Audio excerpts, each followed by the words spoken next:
Assalamualaikum warahmatullahi wabarakatuh. Perkenalkan, nama saya Ismail Maulana. Saya Muhammad Fadilah.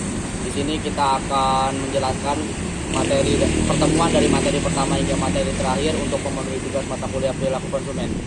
Baik, di sini saya akan menjelaskan tentang pertemuan pertama tentang keanekaragaman di pasar. Bisa disebut perilaku konsumen sebagai disiplin ilmu akademis dan disiplin ilmu pengetahuan.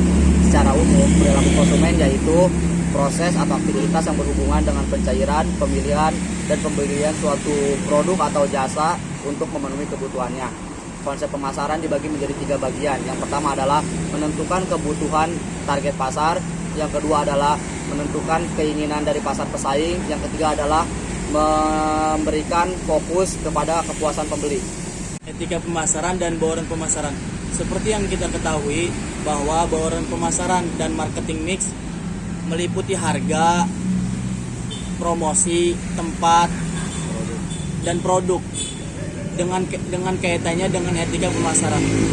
Contohnya, kita membeli barang secara impulsif dengan harga promo dan produk yang lucu di luar dari kebutuhan primer, itu dinamakan dengan membeli barang secara impulsif.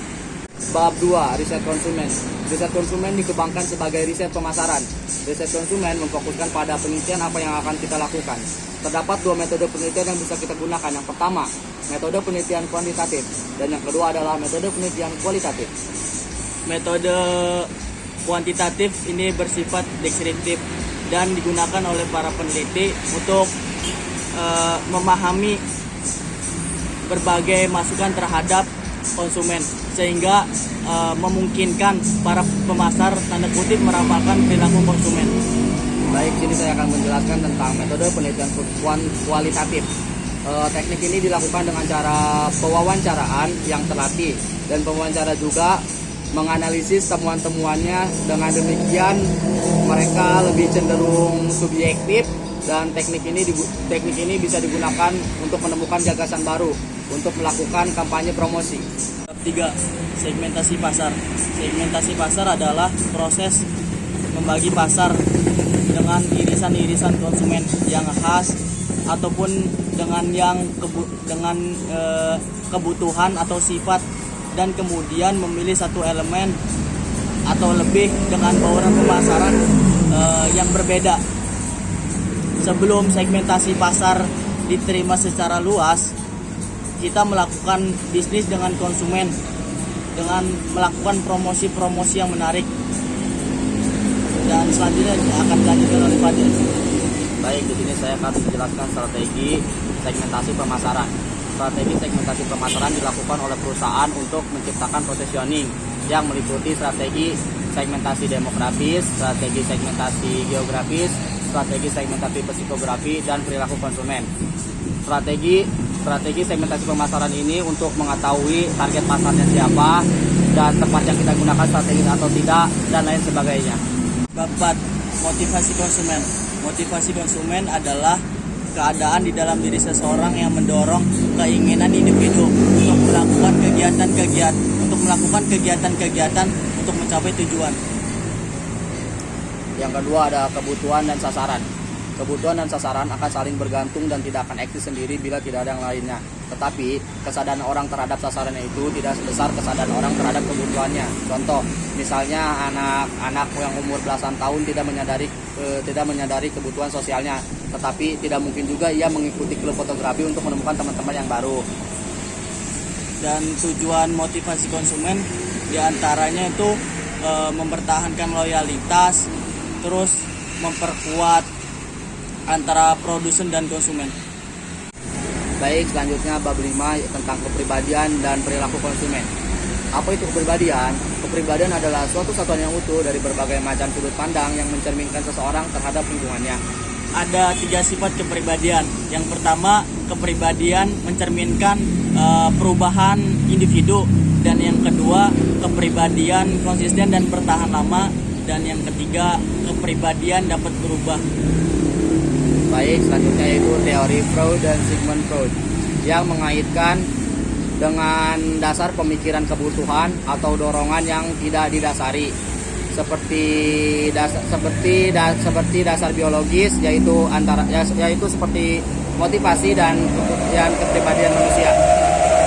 Teori kepribadian Neo Freud itu menyatakan bahwa hubungan sosial yang didasari pembentukan dan pengembangan kepribadian. Selanjutnya bab 6, persepsi konsumen. Apa itu persepsi? Persepsi adalah proses untuk menempuh bagi seseorang untuk mengorganisasikan dan menafsirkan kesan-kesan indera mereka bagi mereka yang memberikan kesan terhadap lingkungannya. Baik, apa itu konsumen? Konsumen adalah setiap orang pemakai barang atau jasa yang tersedia di dalam lingkungan masyarakat, baik untuk kepentingan pribadi ataupun keluarga, dan tidak untuk diperjualbelikan. Selanjutnya bab 7 tentang pembelajaran konsumen. Pembelajaran konsumen merupakan proses terus-menerus dan berubah karena adanya sebuah pengetahuan. Ada 3 pembelajaran konsumen. Yang pertama itu motivasi, yang kedua isyarat, dan yang ketiga respon penguatan. Contohnya beberapa iklan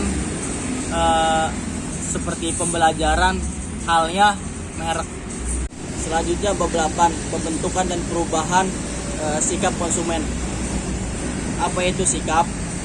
Dalam konteks perilaku konsumen, sikap adalah kecenderungan yang kita pelajari dalam hal berperilaku dengan cara yang menyenangkan atau tidak menyenangkan terhadap suatu objek tertentu. Baik, selanjutnya adalah pembentukan dan pengubahan sikap konsumen. Sebagai konsumen, kita memiliki berbagai macam sikap terhadap suatu produk, jasa, iklan, pesanan melalui surat, dan toko retail. Pengertian mengenai berbagai macam sikap yang sangat umum memiliki manfaat strategis yang sangat besar. Baik, selanjutnya bab 9 yaitu tentang komunikasi dan perilaku konsumen. Komunikasi adalah sebuah transmisi dari pengirim pesan melalui medium transmisi. Ada beberapa unsur komunikasi. Yang pertama itu saluran pesan yang disebut dengan sender ya, dan yang kedua itu pesan message, dan yang ketiga medium atau saluran penerima disebut channel, dan penerima pesan receiver, dan proses umpan balik adalah feedback. Baik, bab 10 yaitu tentang kelompok, rujukan, dan pengaruh keluarga. Apa sih yang dimaksud dengan kelompok? Kelompok adalah sekumpulan orang yang berisi lebih dari 1 atau 2 orang, itu yang disebut dengan kelompok. Rujukannya yaitu seperti kita sedang mengikuti ekstrakurikuler, basket, dan orang tua tidak mengizinkannya, itu juga akan berpengaruh terhadap kehidupan kita. Terus memahami kekuatan kelompok rujukan dari setiap orang ataupun kelompok itu pasti ada perbedaannya, maupun dari nilai-nilai, dari sikap, ataupun dari hal yang paling khusus dalam privatnya diri sendiri. Selanjutnya bab 11, kelas sosial dan perilaku konsumen. Apa itu kelas sosial? Kelas sosial itu adalah pembagian anggota status kelas dari halnya yang rendah maupun tinggi. Seperti contoh, orang kaya masuk ke dalam golongan kelas pertama, sedangkan PNS masuk ke dalam golongan kelas kedua, dan kita sebagai orang biasa masuk ke dalam golongan kelas ketiga. Dan itu yang disebut kelas sosial atau strata sosial. Selanjutnya bab 12, pengaruh budaya terhadap perilaku konsumen. Apa sih pengaruh budaya terhadap konsumen itu?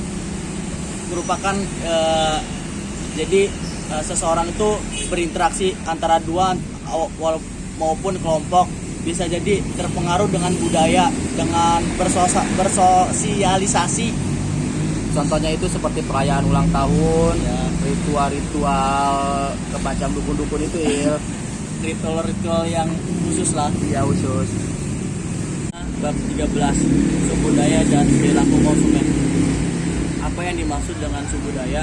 Subudaya tertentu mempunyai kepercayaan, nilai-nilai dengan kebiasaan membedakan dari anggota lain dalam masyarakat yang sama. Di samping itu, sebagian besar mereka memiliki kepercayaan yang ada. Baik, selanjutnya instansi subudaya. semua konsumen secara stimulan adalah anggota segmen lebih dari satu suku Dayak. Suku Dayak berperilaku untuk perilaku yang relevan dari konsumen yang ditargetkan. Selanjutnya bab 14 perilaku konsumen lintas budaya perspektif internasional. Banyaknya perbedaan di suatu negara, di suatu bangsa, dan masih banyak yang lebih besar dari warga negara sendiri, dari kepercayaan, nilai-nilai dan bahasa yang berbeda. Terus ketika suatu konsumen memutuskan untuk membeli suatu produk, maka mereka juga akan menilai merek tersebut merek apa, terus merek tersebut berasal dari negara mana, karena efek tersebut juga mempengaruhi suatu keputusan pembelian dari lintas negara. Baik, selanjutnya bab 15 yaitu pengaruh konsumen dan penyebaran inovasi. Apa sih yang dimaksudkan kepemimpinan pendapat? Kepemimpinan pendapat atau komunikasi lisan yaitu proses di mana seseorang melakukan suatu tindakan atau sikap terhadap orang lain. Dan penyebaran informasi ini merupakan kerangka bertujuannya untuk mengendalikan penelitian. Jadi untuk penerimaan konsumen dari beberapa produk diambil dari bidang penelitiannya. Selanjutnya bab 16 pengambilan keputusan konsumen. Apa yang dimaksud dengan keputusan? Merupakan salah satu pemilihan atau alternatif dengan tindak lanjut setelah konsumen itu mengevaluasi mau ditindak lanjut atau tidak. Seperti contoh, misalkan kita sedang membeli suatu barang atau tidak membeli suatu barang. Di situ kita akan melakukan sebuah keputusan antara membeli barang tersebut atau tidak membeli barang tersebut. Metode keputusan juga dibagi menjadi 4 bagian. Yang pertama ada pandangan ekonomi, yang kedua ada pandangan pasif, yang ketiga ada pandangan kognitif, yang keempat ada pandangan emosional. Begitu, Mail.